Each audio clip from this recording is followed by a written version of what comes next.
Welcome back to Inside the Lunchbox with your boy, Chef Mac. How is everybody doing today? Hopefully, everybody's doing well. The new year, hopefully you guys are making a lot of different changes and sticking with your New Year's resolution. I know I'm not. I don't do a New Year's resolution because I always fail at it. So if I say I'm not doing one, then nobody's disappointed. I'm not disappointed. And I complete my New Year's resolution every year. Nah, that's joking. If I did have a New Year's resolution, it would most likely be a better person and to treat people better and to also provide great food to people. That would be my New Year's resolution. And also to become closer to God. I think that would definitely be my New Year's resolution. So let's get into the show. We're going to try to finish up our 5-part series. We're not really finished up. We still have one more after this. But today, we're going to talk about Sauce Tomat, or tomato sauce, or red sauce, whatever you want to call it. And just to let you know, spaghetti sauce is not the red sauce.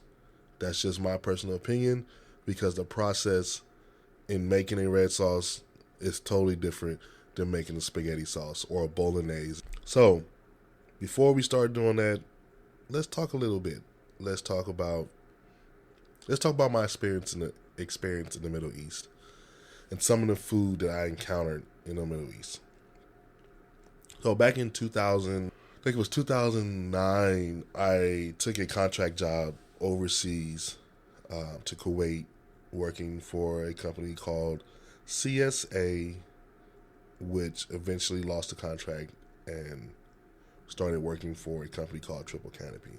So I was there for about 5 years, consecutively 5 years.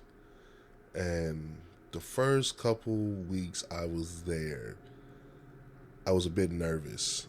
I'm in a whole nother country by myself, didn't know anybody, any of the Americans there. And on top of that, I'm in the Middle East in Kuwait, out of all places.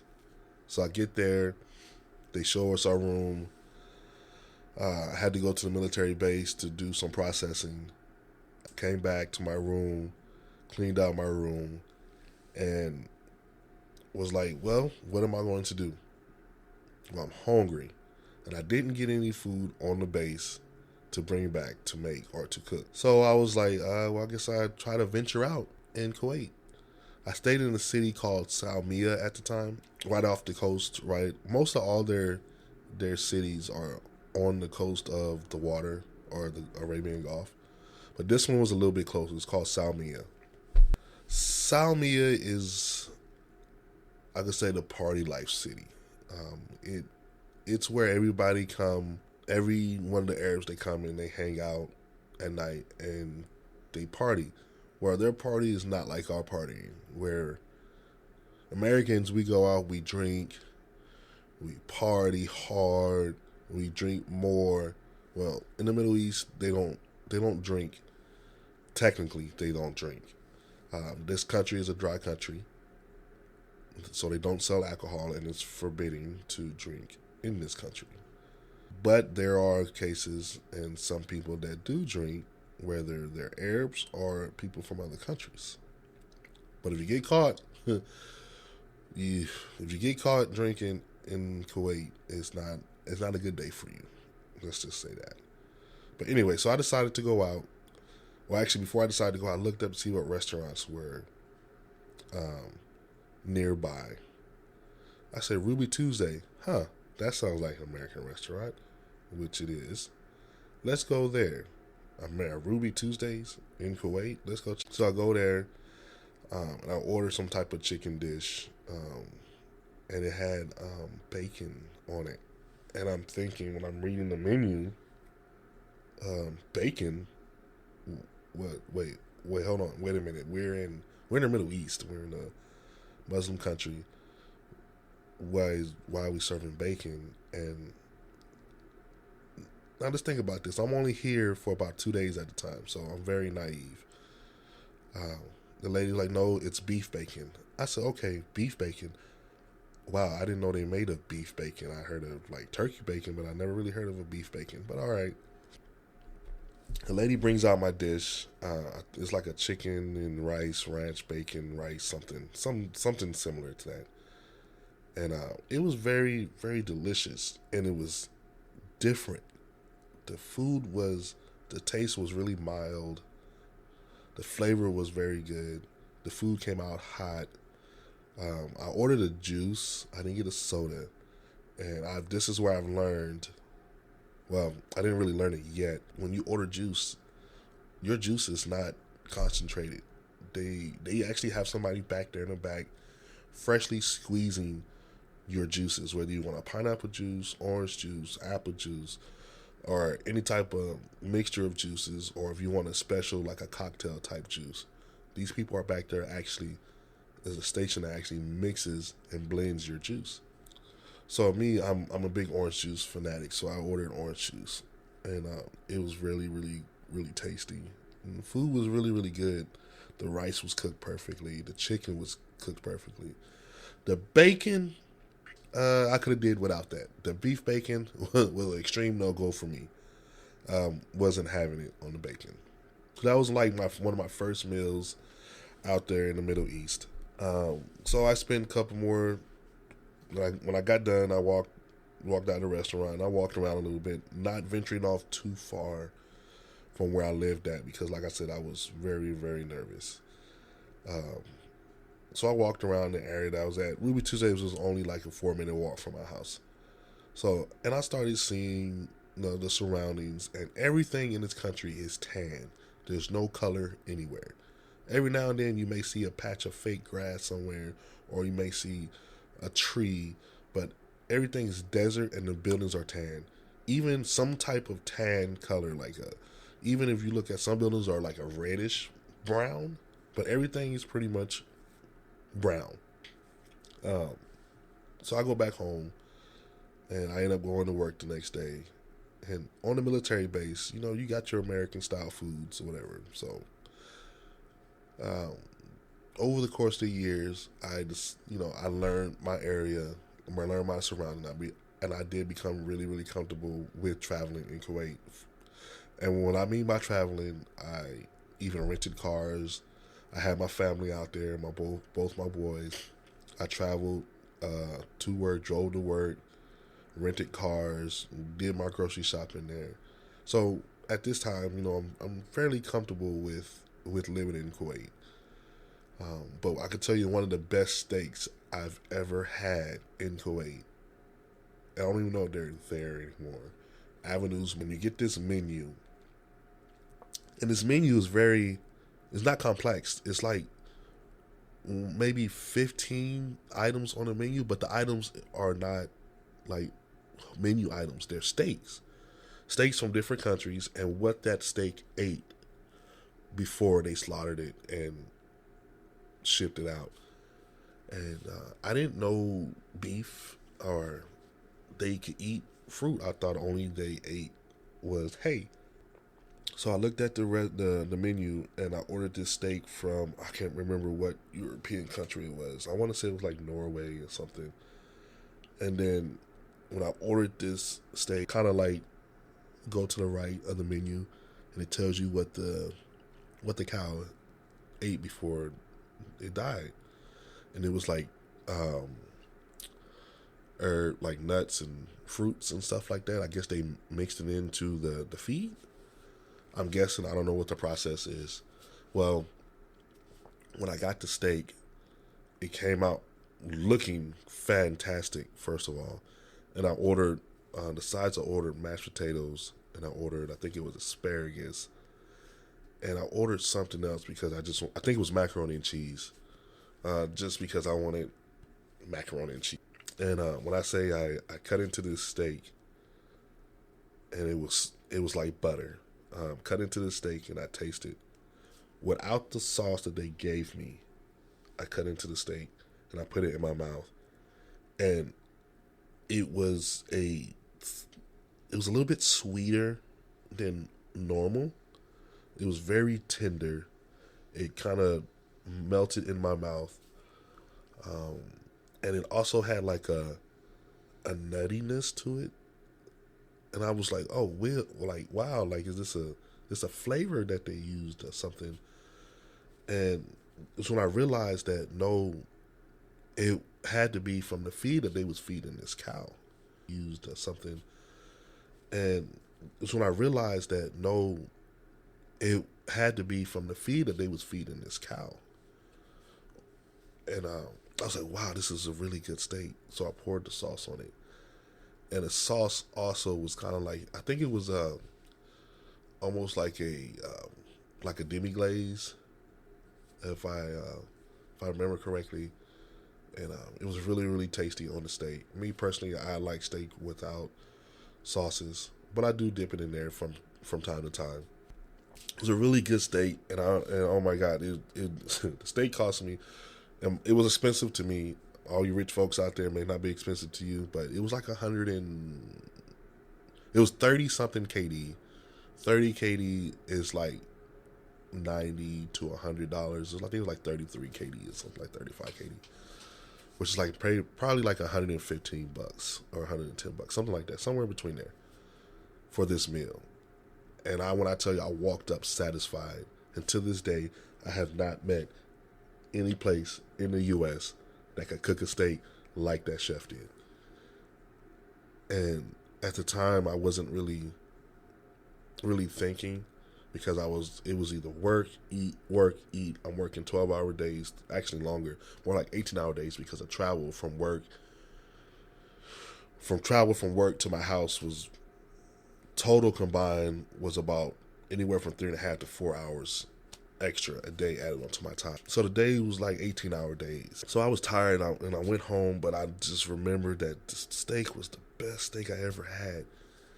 And I was like, golly, man, I want some more of that steak. Surprisingly, I never went back to the place, because from Avenues Mall to my house wasn't just a hop, skip, and a jump. You know, you had to get in a taxi, or you got in your car if you rented a car. And it's about a 45-minute drive. And then the traffic in Kuwait is horrible. A 30-minute drive in Kuwait, no lie, with traffic is a 4-hour drive. No, not joking. Traffic in Kuwait is in the Guinness World Records for the worst traffic and the most fatalities in the world. It's horrible. So I went back to Avenues Mall, but I never really went back to the steak place. But the steak place was really, really good. Another time I had a really good time, I had some of my friends from India took me to a vegetarian restaurant in Salmiya after we got done playing some basketball. I met a lot of great people out there in Kuwait, and I still contact them to this day. You know, I have my friend Summer. You know, she's a great person. I have Sana. She's from Pakistan. Great person. Both of these girls are very, very educated, very smart. I think Summer, she's originally from Djibouti, but she's never really been to her country because she was born and raised in Kuwait. Yeah, so her family's originally from Djibouti. Sana she's from Pakistan. And I have a couple other friends that are from other places too as well.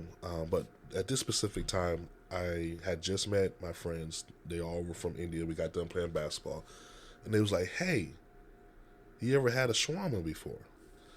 And me, I'm like, what's a shawarma? And I didn't know what a shawarma was at the time. They're like, you never had a shawarma. You've been in Kuwait at this time, I think, for like a year and a half. No, not even a year and a half. I want to say it's probably like 8 months. I'm like, no, I don't, because it was before my family got there. And I was like, no, I don't know what a shawarma is. So they took me to this shawarma restaurant, and you either get lamb or beef shawarma. And it comes on like almost kind of looks like a hot dog bun. And then they cut the meat from this machine that spins the meat around.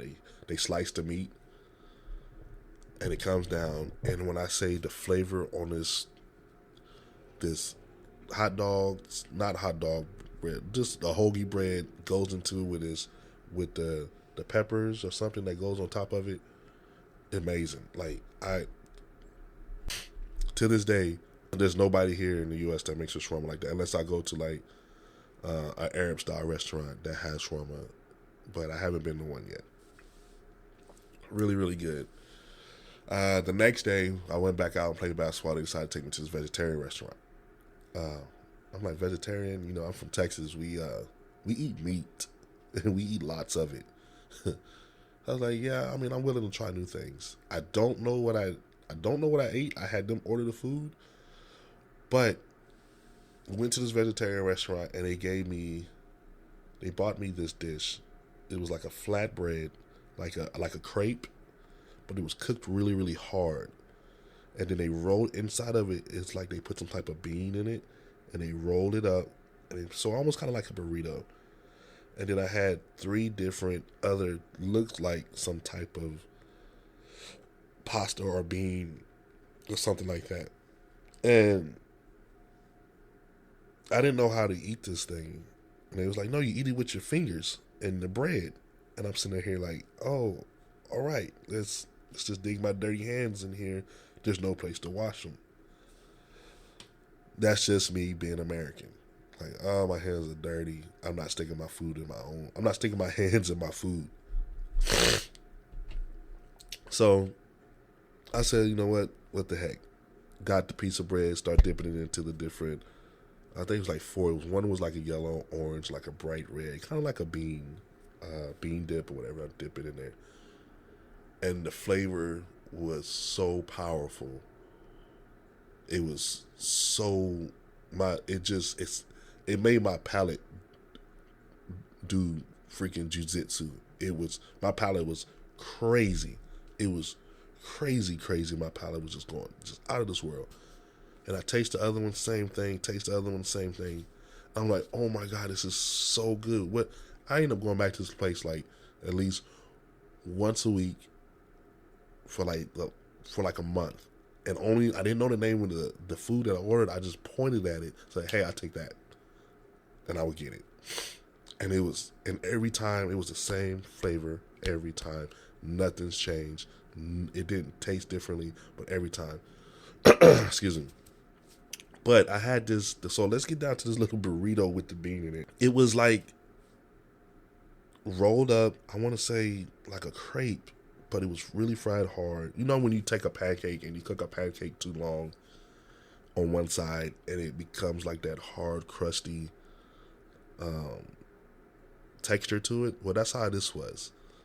But inside of it was really, really soft. So they rolled it up and I broke into it with my hands. And that was phenomenal too. That was really, really great. And so this was a vegetarian restaurant. And the lady next to me wasn't part of our group. The lady that was next to us was talking to the people like, hey, when we get done with this, let's hang out. So I asked my friend, I was like, no, she has an egg. I thought this was a vegetarian restaurant. And they was like, yes, some people, the egg is the only thing that you get closer to a meat. I was like, huh, interesting. Because I'm thinking of vegetarian, everything's vegetarian, right? But, you know, this is where you learn about different cultures. And being in Kuwait, I've learned a lot about different cultures and a lot about people. And also, you can't because you're American, you can't go into another country as if, hey, I'm an American, because the things that we do is completely different than what they do. And so we have to look at it that way, like, okay, what do I need to do? What do I need to study? Because I don't want to overstep my boundaries. And being American, we tend to go into the other countries And we do that without doing our research, without studying the culture.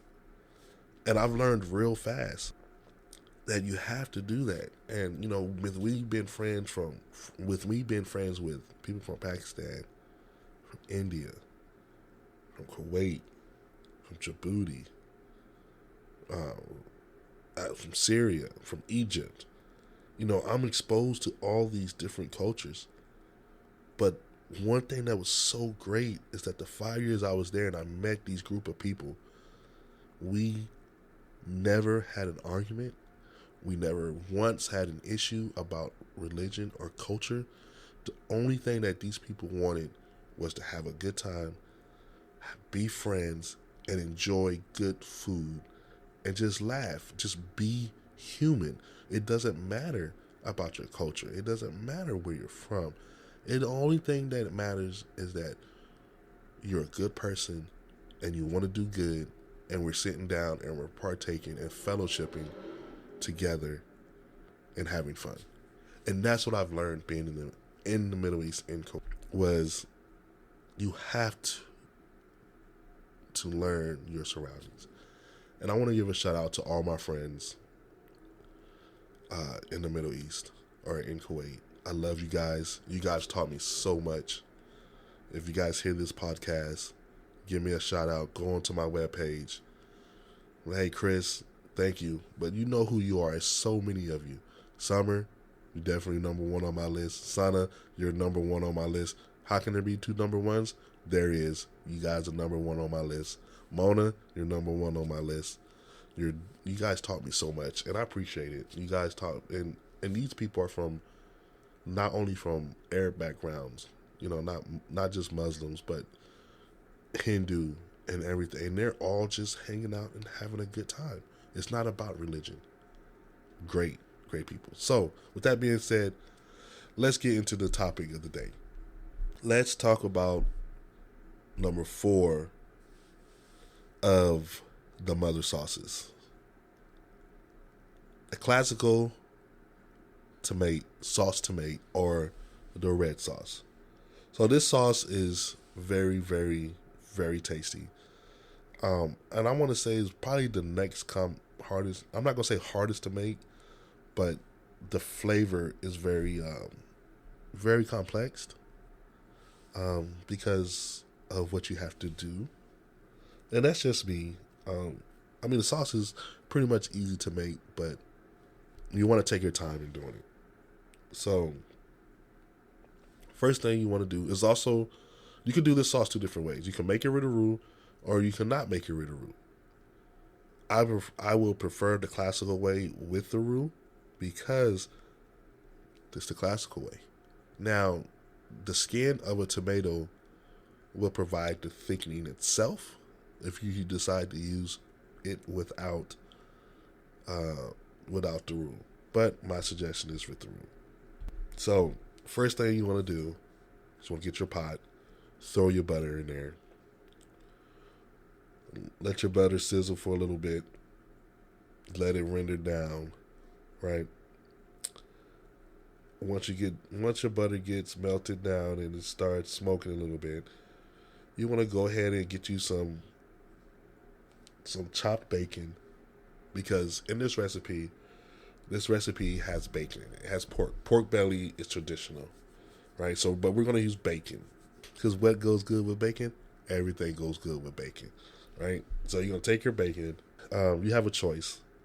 I'm not going to saute my bacon first. I'm just going to go ahead and throw it inside the butter and saute it inside the butter with the bacon and everything, and then want to simmer down. Now, you don't want a high saute. Like, you don't want your heat really high. You want a very gentle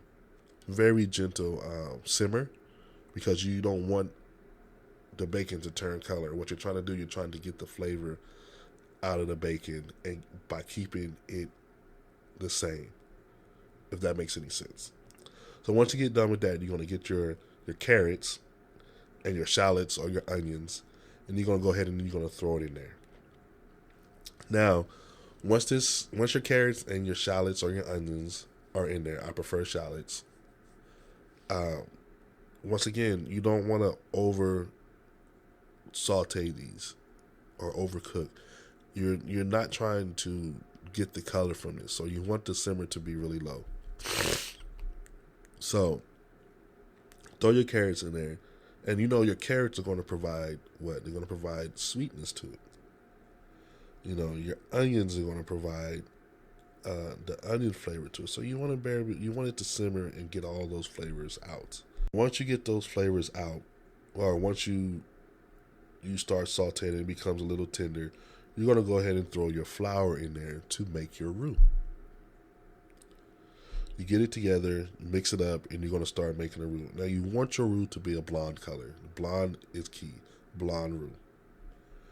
So, as you're stirring, as you're simmering, you want to get the flour flavor out of your roux. So, you're going to let it simmer for a little bit. Once you let it simmer for a little bit, you're going to take tomato puree. Pureed tomatoes. Everybody should know what pureed tomatoes is, but if you don't know, pureed tomatoes is pretty much taking tomatoes and you put it in a blender and you're going to puree it. Or in some places, it's almost like a tomato paste. So I think what classical French tomato sauce is more so of a tomato paste that they're putting in there, because you're going to make a red roux. It's called a red roux. So you're going to put your red tomato paste in there, your puree, and you're going to mix it up. And you're going to not reduce it, but you're going to let it simmer to get some of that acidity out. And the longer you let simmer, the acidity is going to come out of it. But you also don't want to burn it, and you don't want it to become kind of like a dark roux, right? So you're going to simmer everything in there, and it becomes a red roux. At this time, you're going to chill your tomato roux, your red roux. You're going to cool it down. You're going to put it in the pan. You're going to put it in the refrigerator. And you're going to let it chill. Why? We'll talk about that in a later podcast. I'm not really sure why, but I want to make sure if I'm going to give you the information, it's kind of the correct one. So you're going to chill it. Once it's chill, you're going to come back with your hot pot, and you're going to dump it inside your hot pot. And at this time, you're going to take your boiling water, your boiling chicken broth, your veal broth, or if you don't have veal, your beef, but preferably your chicken stock. And you're going to pour that hot boiling liquid into your roux. Now, rule of thumb, cold roux, hot liquid. You never go wrong. It prevents lumping. So once you have it in there, you're going to stir it, you're going to whisk it up. Make sure you get all the lumps out of it.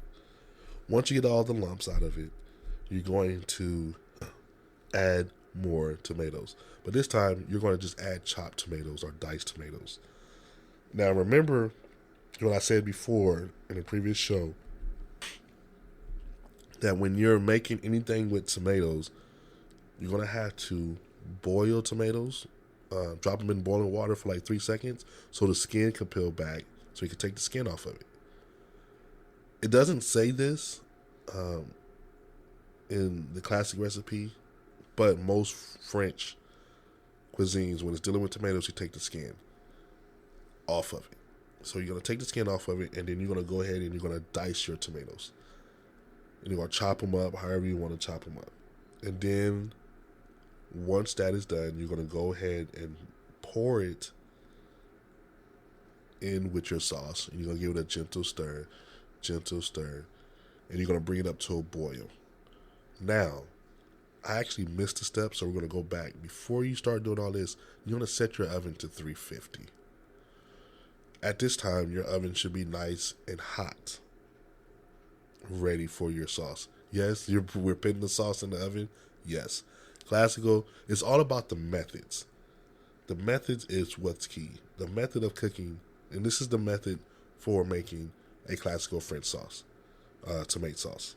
So once you bring it up to a boil, you're going to cover it, and you're going to place it in the oven for about an hour and 10 minutes, an hour. And once that's done, you're going to bring it out, and you're going to look at your consistency. And you try it one day. Try to do your sauce on the oven and try to do your sauce on the stove and see if it comes out the same. It's not going to come out the same. It's going to be a little bit different. But anyway, the consistency is going to be a little bit different. So you take it out the oven, and you're going to take your strainer or your chinois, which is a chinois is a fine strainer. You're going to take it, and you're going to pour your liquid. You're going to strain. Oh, hold on. Wait a minute. Let me back up. I missed another step. We're going to have to use a bouquet garni, and you're going to have to flavor your sauce, right? I can't believe I forgot about that. So when your sauce is at the stage when you're stirring it on the stove, you're going to put a bouquet garni in there. A bouquet garni is a group of herbs together that you're going to wrap around in the cheesecloth, and you're going to place it inside your sauce, which is thyme, bay leaves, and parsley, I think it is. And you're going to place it in there with a cheesecloth and a string that hangs out. It's called a bouquet garni. Then you're going to put your salt and your pepper inside your sauce. Good. Got that done. Sorry I missed it. We're going to place that in there. We're going to let it simmer, bring it back up to a boil. Then we're going to place it in the oven. Once it's in the oven for an hour, we're going to pull it out and take it out. At this point, you're going to chinois. Put it through a fine mesh strainer. And you're going to get all the thick pieces out of your sauce. So what's left is just a liquid. Inside your strainer, you're going to have probably the pieces of the tomato, the bouquet garni, the bacon, the onions. All that stuff is going to be in there. You don't need that. We don't need that. We don't need that for the sauce. You look over here, you have a sauce. Now, what you do, what I would do is, what will we do, people? We've been talking about it every time when we finish a sauce. Right. We have to mount it with butter. So place it back on the stove. Bring it up a little bit, not to a boil, but add some heat to it. Then turn it off. Get you some cold butter and mount that sucker with butter. Just keep throwing some butter in there. Don't throw a pound of butter in your sauce, people, unless you're making that much. But throw your stick of butter in there, chop it up in cubes or whatever, throw it in there and whisk it. Like I said before, it's going to bring that depth and that flavor and that sheen to your sauce. Once you get to that point, now you have a sauce, and you can make it with anything. You could put it over chicken. You could put it over pasta. You could eat it with anything you want. Now, you got to realize, this is not a ragu. This is not a I don't know what's the name of those other spaghetti sauces that you go and get at H-E-B or at Kroger's or any of the local stores where you're at, a Piggly Wiggly's. This is not that. The sauce is very elegant. So, treat it as such. It's a classical French sauce. So, everybody, that is Sauce Tomat, red sauce. Enjoy it. Have fun with it. Go out there and try to make it and tell me what you think. Is it good? Is it bad? You don't prefer it? Yeah, just enjoy it. Post it up on my Facebook page. What'd you eat with it? And only reason why I didn't tell you what other sauces you can make with it, because I want to see somebody make it, do the research, and say, hey, Chris, I did this with tomato sauce. Hey, Chef Mac, hey, I did this with tomato sauce. Something different than spaghetti. Let's see what you guys come up with. Hit me up on my Facebook page, right? And let me know. Let me know. We have one more sauce to go, guys. It's holidays. And after holidays, we're going to go into the different type of methods of cooking. And we're also going to have a special guest on our show. I'm not going to tell you her name, but she's definitely another dear friend of mine. And hopefully, just hopefully, we can get her husband on here too to talk about food and to talk about family. But until next time, if it looks good, if it smells good, why not try it? Just don't ask what it is, because you might not try it. So, love you guys. Take care. Try the Sauce Tomat. And